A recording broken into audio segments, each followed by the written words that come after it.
Very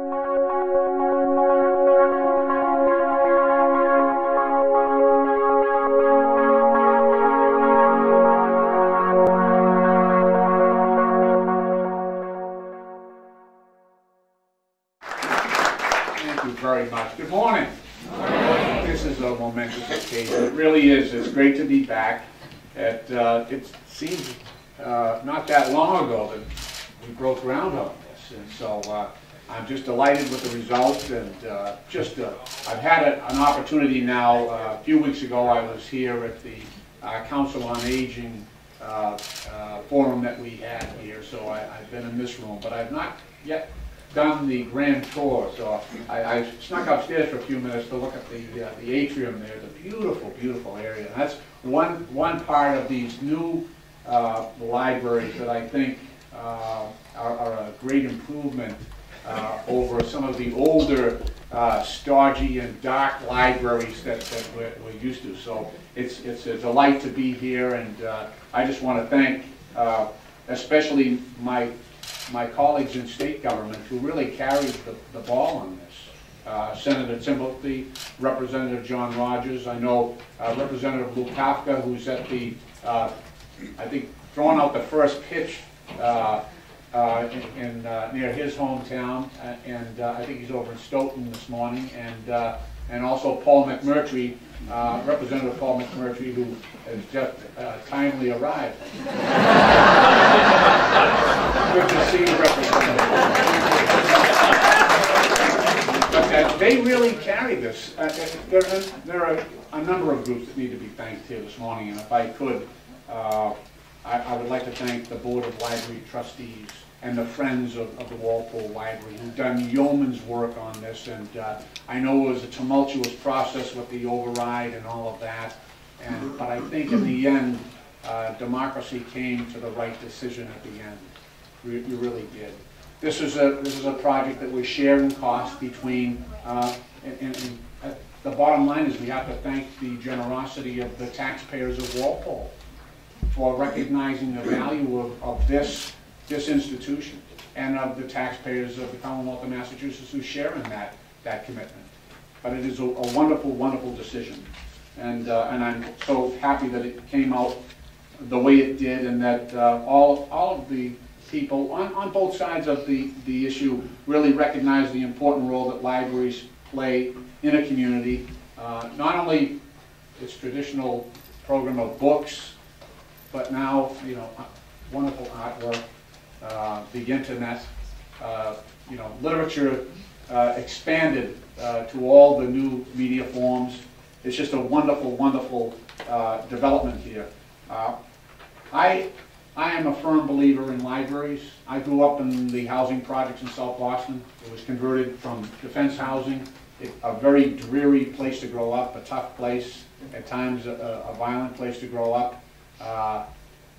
I grew up there with my 5 sisters and myself, one bathroom, so I spent most of the time waiting to use the bathroom. 5 sisters. I think I was 14 before I got to use the telephone. My dad says, he was an ironworker. My dad was an ironworker, and there were times when he was out of work, and my mom, 6 kids at home, she wasn't working. My dad used to say there were times in this family when we had to save up to be poor. But one thing that housing project had was a library. And I'll tell you, in addition to the great blessing I have of having my parents still alive, my mom and dad, 2 loving parents.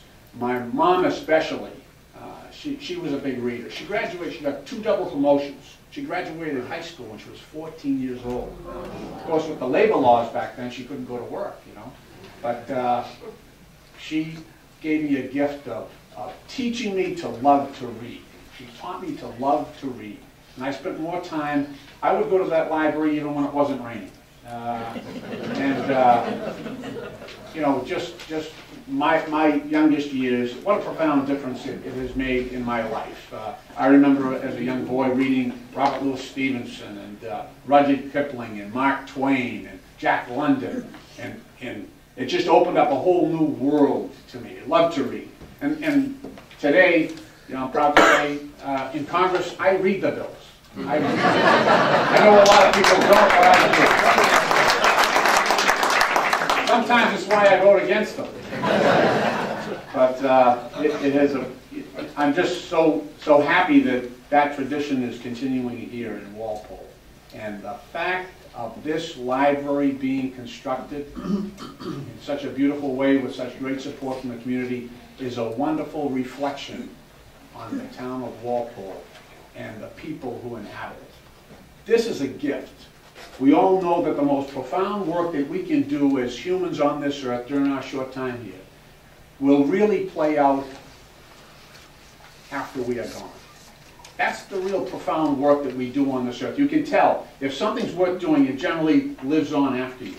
This institution, this library, is a gift that you are giving to future generations of young people from Walpole. And not so young people. Not so young people. We all think of the computers and the internet as being something that we try to introduce young people to. I'm amazed at the number of people my age and older who are on that internet and interact with my office every single day in emails and just back and forth. And it's a wonderful, wonderful gift that you have given to the town of Walpole that will reverberate through history here. You've shown your young people and not so young people that study and reading and literature and the arts are so very much important. And it's much more so today. One of the great blessings I have as a member of Congress, in addition to representing Walpole, is the opportunity that I have to appoint young people to the military academies. And I think this is a reflection on Walpole. I think right now I have more appointees from the town of Walpole in the academies than I represent 25 towns, 3 cities. And I think I have more from Walpole than any other town. I just want to mention a few of them. Current attendees: Joseph Gallagher, 30 Sir Elder Drive, Walpole High School. Thank you. Parents are Michael and Elaine, U.S. Naval Academy class of 2014, so he's getting close. Daniel O'Hare, 12 Bridgeview Circle. His parents are Tom and Noreen. Catholic Memorial High School, United States Naval Academy class of 2015. Brendan Mills, United States Naval Academy, class of 2010, so he has just graduated. 7 Frontier Drive, his parents are Eileen and Walter Mills. He attended Noble and Greenough. And Joe DeSantis, United States Marine Academy, Merchant Marine Academy, excuse me, class of 2009, 70 Hale Road. His parents are Paul DeSantis and Debbie Steves, another graduate of Walpole High School. And I've been in contact with the young Lance Corporal Mark Lang, United States Marine Corps. He was injured in an accident down at Camp Lejeune. Howitzer misfired. He is currently in residence at the Walter Reed Army Hospital down there with his mom. His mom is actually staying at the Fisher House there. Ramona Wasilenko, I think is how you pronounce her last name, but another son of Walpole. So you have much to be proud of. Much to be proud of, and I am sure it's incredible the academic standards of these young men and women who apply to the military academies. I look at their resumes. I'm 57, and these young people are 18, 19, 20, and I'm just blown away by their resumes. Better resume than I have, and just absolutely incredible. And the focus on education is a definite reflection of the priority that you have made it in the town of Walpole. So, Maura, thank you for your leadership. One of the things, though, I have to say, when I was a kid, I actually thought, when we went to the library in the project, I actually thought the librarian owned all the books. I was always like, wow, you got a lot of books. I've been disabused of that notion. But I want to thank you. Look, I know for about 2 weeks, Walpole was not in my district in the redistricting process. And were it not for the families of Walpole and the leadership of our House delegation, Senator Timothy and Representative McMurtry and Representative Rogers and Representative Lukavka, they made one change. They only made one change in the map that came out. They realized they had made a mistake, And the redistricting committee, the only change that they made in the entire plan was to put Walpole back into the district that I represent. So, thank you so much.